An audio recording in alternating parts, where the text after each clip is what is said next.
AP TET exams నుంచి big update అయితే వచ్చింది. ఏపీ టెట్ ఎగ్జామ్ గురించి విద్యాశాఖ చాలా కీలకంగా తీసుకుని దీనిపైన దృష్టి సారించారు.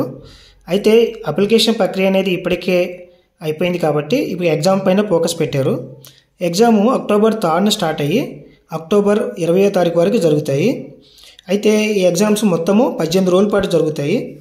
ఎగ్జామ్స్ మార్నింగ్ 9:30 నుంచి 12 వరకు ఒక సెషను, ఈవినింగ్ 2:30 నుంచి 5 వరకు ఇంకో సెషన్, అంటే 2 సెషన్లుగా డివైడ్ చేసి ఎగ్జామ్ కండక్ట్ చేస్తున్నారు.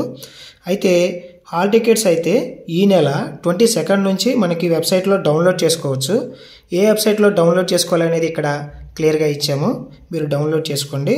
అయితే సెప్టెంబర్ 19th నుంచి మాక్ టెస్ట్ అనేవి ప్రాక్టీస్కి చేసుకునే అవకాశం మనకు కల్పించారు. ఈ అవకాశాన్ని అందరూ యూటిలైజ్ చేసుకోండి. ఎందుకంటే ఎగ్జామ్ కంప్యూటర్ బేస్డ్గా ఉంటుంది కాబట్టి మనం 1-2 సార్లు ప్రాక్టీస్ చేసుకుంటే మనం మంచి స్కోర్ చేసుకునే అవకాశం ఉంటుంది. అయితే మనకి 3న ఎగ్జామ్ స్టార్ట్ అవుతుంది కాబట్టి 4th నుంచి మనకి ప్రైమరీ కీ అనేది రిలీజ్ చేస్తారు. ఫైనల్కి 27న రిలీజ్ చేస్తారు. టోటల్గా మనకి నవంబర్ 2న రిజల్ట్ అనేది వస్తుంది. కాబట్టి అందరూ మంచిగా రాసి ఉత్తీర్ణ అవ్వాలని ఆశిస్తున్నాం. Thank you.